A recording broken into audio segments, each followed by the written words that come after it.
ನೂತನ ವಿದ್ಯಾಲಯ ಸಂಸ್ಥೆ ಕಲಬುರಗಿಯ 14ನೆಯ ಕ್ರೀಡಾಕೂಟ 2024-25ರ ಉದ್ಘಾಟನಾ ಸಮಾರಂಭವು ಇಂದು ಕಲಬುರಗಿ ನಗರದ ನೂತನ ವಿದ್ಯಾಲಯ ಆಟದ ಮೈದಾನದಲ್ಲಿ ಜರುಗಿತು.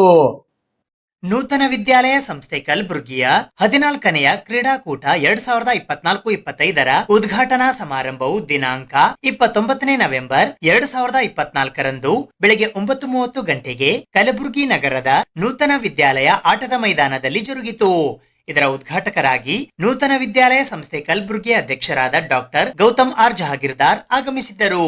ಮುಖ್ಯ ಅತಿಥಿಗಳಾಗಿ ಬೆಂಗಳೂರಿನ ಮಾಜಿ ಕರ್ನಾಟಕ ರಣಜಿ ಕ್ರಿಕೆಟ್ ಆಟಗಾರರಾದ ಥಾಮಿಸ್ದಿನ್ ನಸಿರುದ್ದೀನ್ ಆಗಮಿಸಿದ್ದರು. ಮೊದಲಿಗೆ ನೂತನ ವಿದ್ಯಾಲಯ ಸೊಸೈಟಿಯ ವಿವಿಧ ಸಂಸ್ಥೆಗಳ ವಿದ್ಯಾರ್ಥಿಗಳು, ಸ್ಕೌಟ್ಸ್, ಎನ್ಸಿಸಿ ಮತ್ತು ಇತರೆ ವಿದ್ಯಾರ್ಥಿಗಳಿಂದ ಪಥಸಂಚಲನ ಜರುಗಿತು. ನಂತರ ಆಕ್ಟ್ ಎನ್ವಿ ಅಂತಾರಾಷ್ಟ್ರೀಯ ಶಾಲೆಯ ಸಂಗೀತ ವಿದ್ಯಾರ್ಥಿಗಳಿಂದ ಸ್ವಾಗತ ಗೀತೆಯನ್ನ ಪ್ರಸ್ತುತಪಡಿಸಲಾಯಿತು.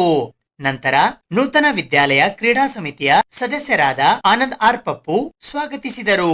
ಎನ್ವಿ ಆಕ್ಟ್ ಅಂತಾರಾಷ್ಟ್ರೀಯ ಶಾಲೆಯ ದೈಹಿಕ ಶಿಕ್ಷಣ ಶಿಕ್ಷಕಿಯಾದ ಸುನಿತಾ ಮನ್ನೇರ್ ಅತಿಥಿಗಳ ಪರಿಚಯ ಮಾಡಿದರು.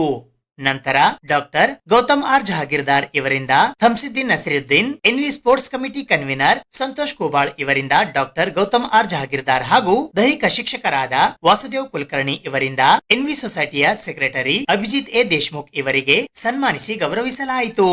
ನಂತರ ಎನ್ವಿ ಸೊಸೈಟಿಯ ಅಧ್ಯಕ್ಷರಾದ ಡಾಕ್ಟರ್ ಗೌತಮ್ ಆರ್ ಜಹಾಗೀರ್ದಾರ್ ಧ್ವಜಾರೋಹಣ ನೆರವೇರಿಸಿದರು.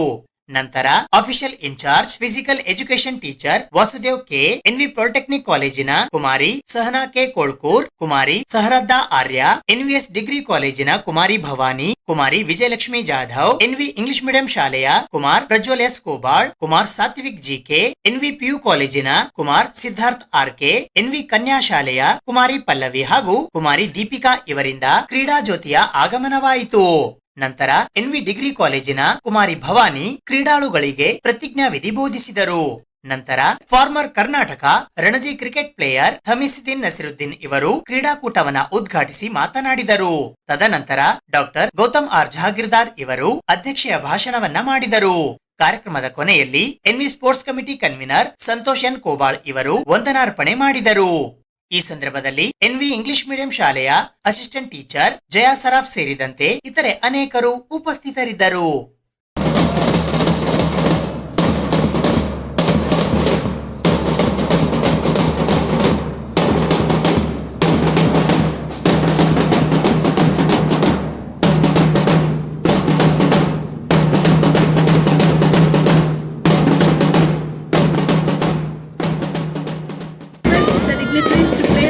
Please take the salute of the cadet.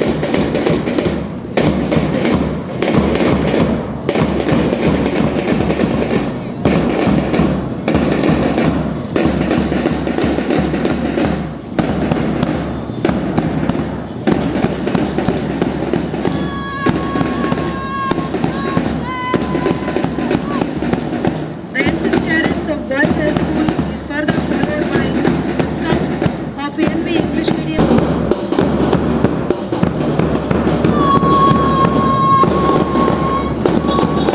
Then from the bride from NV English team of NV Kanyashala.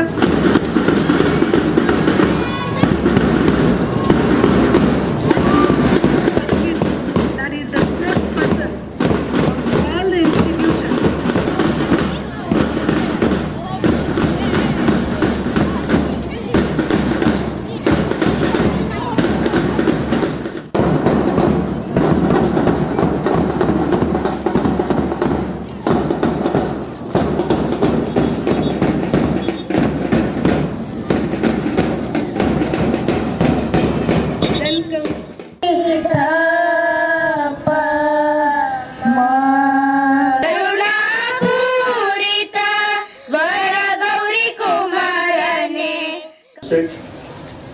I'm honored to be part of a very decade-long society which has strived, worked hard to create a better meaning and living for all the youngsters through the generation for last 118 years. It's a privilege to be here with you all. Like you guys, I am also from a district headquarters, born and brought up in Mandya. Like you, I also aspire to become somebody. I aspire to become a good sports person. Then I chose cricket because I just love that game. So one of the games I chose was cricket. So the journey from being born and brought up doing studies in Mandya to do a professional career in Bangalore has been a long journey. One of the things I would like to bring to your notice is aspiration level at the Bangalore or the young Bangalore boy. We feel as a rural people, we feel the facilities and opportunities and openings, whatever we say, we think that it is very high in Bangalore. I like to differ a bit here.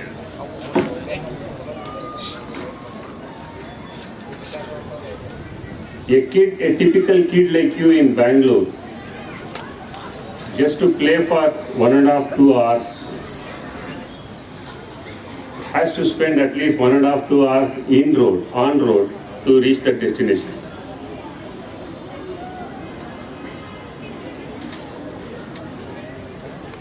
And very rarely in Bangalore you will get such a wide space where you can express yourself, come and play.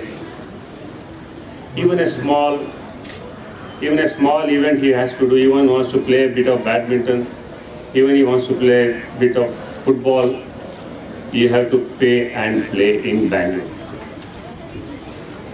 It's challenging for a parent because all are in a working environment to take the kid to wherever the kid wants to go in terms of sports. And very few schools have such a large sports facility. All have good buildings, all have good infrastructure to take care of the studies. But very few schools have the infrastructure as big as this. Leave alone. Even quarter of this in Bangalore is a rarity. So why I told you all this is, for a small, ಅಂದರೆ ಕನ್ನಡದಲ್ಲಿ ಹೇಳಬೇಕಂದ್ರೆ ಒಂದು ಸ್ವಲ್ಪ ಹೊತ್ತು ನಾನು ಆಡಬೇಕಂದ್ರೆ ನನಗೆ ಇಷ್ಟ ಆದ ಒಂದು ಆಟ ಆಡಬೇಕಂದ್ರೂ ನಾನು 1-1.5 ಗಂಟೆ ರೋಡಲ್ಲಿ ನಾನು ಸ್ಪೆಂಡ್ ಮಾಡಬೇಕು ಅಂದರೆ ಅಷ್ಟು ಟ್ರಾವೆಲಿಂಗ್ ಟೈಮ್ ಆಗುತ್ತೆ ನನಗೆ. ಅದೇ ನಾನು ಊರಲ್ಲಿದ್ದರೆ 10 ನಿಮಿಷನ 15 ನಿಮಿಷ ಆಗ್ಬೋದಾ ಮನೆಯಿಂದ ಬರೋಕ್ಕೆ? 15 ನಿಮಿಷ ಆಗ್ಬೋದು. ಎಷ್ಟೇ ದೂರ ಇದ್ರೂ ಮನೆ ನಮಗೆ ಈ ಊರಿಂದ ಇನ್ನೊಂದು ಅಕಸ್ಮಾತ್ ನಾನು ಯಾವುದೋ ಒಂದು ಊರಿಂದ ಬಂದರೂ 40 ಕಿಲೋಮೀಟ್ರು ಅದು ಒಂದು 45 ನಿಮಿಷದಲ್ಲಿ ಬಂದು ತಲುಪ್ತೀನಿ. ನನ್ನ ಲೆಕ್ಕದಲ್ಲಿ ಆಪರ್ಚುನಿಟಿ ಅನ್ನೋದು ರೂರಲ್ ಏರಿಯಾದಲ್ಲಿ ತುಂಬ ಜಾಸ್ತಿ ಇದೆ. ಟೆಕ್ನಾಲಜಿ ವೈಸ್ ನಾವೆಂದೂ ಹಿಂದೋದಿಲ್ಲ. ನಿಮ್ಮ ಬೆಂಗಳೂರು ಎಲ್ಲ ಕಡೆ ಏನೇನು ಟೆಕ್ನಾಲಜಿ ನಿಮ್ಮದು ಗೂಗಲಲ್ಲಿ ನಾವು ಏನು ನೋಡ್ತೀವಿ ಸ್ಪೋರ್ಟ್ಸ್ ಬಗ್ಗೆ ಎಲ್ಲ ಇಲ್ಲೂ ಸಿಗುತ್ತೆ. ಎಲ್ಲ it's like everywhere technology is available. ಅಂಥದ್ರಲ್ಲಿ ಟೈಮ್ ಸೇವಿಂಗ್ ಜಾಸ್ತಿ ನಮ್ಮಲ್ಲಿ ಇರುತ್ತೆ ಊರಲ್ಲಿರೋರಿಗೆ. ಗೇಮರ್ ಆದರೂ ಆಗಲಿ ಅಥವಾ ಓದೋದ್ರಲ್ಲಾದರೂ ಆಗಲಿ ಎಲ್ಲದರಲ್ಲೂ ಟೈಮ್ ಸ್ಪೆಂಡ್ ಮಾಡೋಕ್ಕೆ ನಿಮ್ಮ ಹತ್ರ ತುಂಬ ಕೈಯಲ್ಲಿ ಟೈಮ್ ಇರೋದು. ಅಂದರೆ ಆ್ಯಕ್ಷನ್ ಟೈಮ್ ಜಾಸ್ತಿ ಸಿಗುತ್ತೆ, ರಸ್ತೆಯಲ್ಲಿ ನಿಮಗೆ ಟೈಮ್ ಕಡಿಮೆ ಸ್ಪೆಂಡ್ ಮಾಡ್ತೀವಿ. ನೂತನ ವಿದ್ಯಾಲಯ ಇದು ಕ್ರೀಡಾ ಸಮಿತಿ ವತಿಯಿಂದ ಪ್ರತಿ ವರ್ಷ ಈ ಒಂದು ಸ್ಪೋರ್ಟ್ಸ್ ಮೀಟ್ ಆಯೋಜಿಸಲಾಗಿದೆ. ಈ ವರ್ಷ ಸಮಿತಿಯ ವತಿಯಿಂದ ಪ್ರತಿ ವರ್ಷ ಈ ಒಂದು ಸ್ಪೋರ್ಟ್ಸ್ ಮೀಟ್ ಆಯೋಜಿಸಲಾಗಿದೆ. ಈ ವರ್ಷ ಅನ್ಫಾರ್ಚುನೇಟ್ಲಿ ನಮ್ಮ ಚೇರ್ಮನ್ ಆದ ಡಾಕ್ಟರ್ ಸಿದ್ದಾಪುರ್ಕರ್ ಅವರು ಬರಲಿಕ್ಕೆ ಸಾಧ್ಯ ಆಗಲಿಲ್ಲ. ಆದರೂ ಕ್ರೀಡಾ ಸಮಿತಿಯ ಸದಸ್ಯರಾದ ಆನಂದ್ ಪಪ್ಪು ಅವರೇ ದಯವಿಟ್ಟು ನಿಮ್ಮ ಚೇರ್ಮನರಿಗೆ ಅಭಿನಂದನೆ ಸಲ್ಲಿಸಬೇಕು. ಒಂದು ಬಹಳ ವಿಜೃಂಭಣೆಯಿಂದ ಈ ಒಂದು ಕಾರ್ಯಕ್ರಮ ಹಮ್ಮಿಕೊಂಡಿದ್ದೀರಿ. ಇದೇ ರೀತಿ ಮುಂದಿನ ವರ್ಷ ಕೂಡ ಈ ಕಾರ್ಯಕ್ರಮ ನಡೆಯುತ್ತೆ ಅಂತ ಭಾವಿಸಿದ್ದೇನೆ. ಇನ್ನೊಂದು ನನಗೇನು ಸ್ವಲ್ಪ ಬೇಸರ. ಈ ಹುಡುಗರು ಗೆದ್ದ ಮೇಲೆ ಅವರು ಅವಾರ್ಡ್ಸ್ ತೊಗೋಬೇಕಾದ್ರೆ ಅವ್ರಿಗೆ ಚಪ್ಪಾಳಿ ಹೊಡಿಲಿಕ್ಕೆ ಮಂದಿನೇ ಇದ್ದಿದೆ.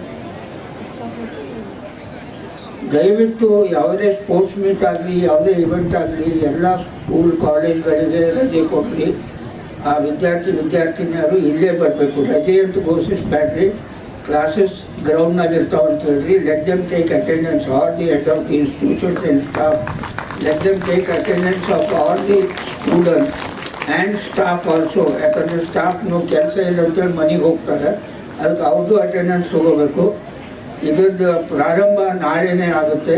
ಎಲ್ಲ ಶಾಲಾ ಕಾಲೇಜಿನ ವಿದ್ಯಾರ್ಥಿನಿಯರು, ಶಿಕ್ಷಕರು, ಶಿಕ್ಷಕೇತರು, ಎಂಪ್ಲಾಯೀಸು ಗ್ರೌಂಡಿಗೆ ಬೆಳಿಗ್ಗೆ 10 ಗಂಟೆಗೆ ಬರಬೇಕು. ಪ್ರೈಸ್ ಡಿಸ್ಟ್ರಿಬ್ಯೂಷನ್ ಆಗುವವರೆಗೂ ಇಲ್ಲೇ ಇರಬೇಕು. ಸ್ಕೂಲ್ ಕಾಲೇಜಿನಲ್ಲಿ ಪ್ರತಿ ಕ್ಲಾಸಿಗೆ ಹೆಂಗೆ ಅಟೆಂಡೆನ್ಸ್ ತೊಗೋತೀರಿ ಹಂಗೆ ವಿದ್ಯಾರ್ಥಿನಿಯರು ಅಟೆಂಡೆನ್ಸ್ ಇಲ್ಲಿ ತೊಗೊಂಡು ಎಲ್ಲರೂ ಇಲ್ಲಿ ಇರಬೇಕಂತ ಹೇಳಿ ನಾನು ಒಂದು ಇಚ್ಛೆ ಇದೆ. ಕಾರ್ಯದರ್ಶಿಗಳೇ ದಯವಿಟ್ಟು ಇದನ್ನು ಪಾಲನೆ ಆಗಬೇಕು ಅಂತೇಳಿ ನನ್ನ ಒಂದು ರಿಕ್ವೆಸ್ಟ್. ಯಾಕಂದರೆ ಇಷ್ಟೆಲ್ಲ ಕಳೆದ ಎಷ್ಟು ದಿನದಿಂದ ಇವರು ಪ್ರಾಕ್ಟೀಸ್ ಮಾಡ್ತಾ ಇದ್ದಾರೆ ಗೊತ್ತಿಲ್ಲ. ಅದಾದಮೇಲೆ ಒಂದು ಅಚೀವ್ ಮಾಡಿದ ಮೇಲೆ ಅವ್ರಿಗೆ ಚಪ್ಪಾಳಿ ತಕ್ಕಲಿಕ್ಕೆ ಒಂದು ಇಬ್ಬರಾದರೂ ಇರಬೇಕಂತ ಹೇಳಿ ನನ್ನ ಭಾವನೆ. ಅದಕ್ಕಿಂತ ಮುಂದೆ ಕೂಡ ಮುಂದಿನ ವರ್ಷದಿಂದ ಸ್ಪೋರ್ಟ್ಸ್ ಮೀಟ್ ಇದ್ದಾಗ classes will be suspended. It is not a holiday. Classes will be suspended. All the staff and students will be present in the ground to cheer their students as fellow students. So this is my small request to Secretary Sir and the Sports Committee, and I hope that tomorrow it will be implemented. Now coming to what Naziruddin Sir said about district place and capital city, I agree with you, sir, that in the district place there is not much of tension over the kids. In the capital city, always you will be thinking about going ahead in the sports in the form of zonal events or state events or something like that.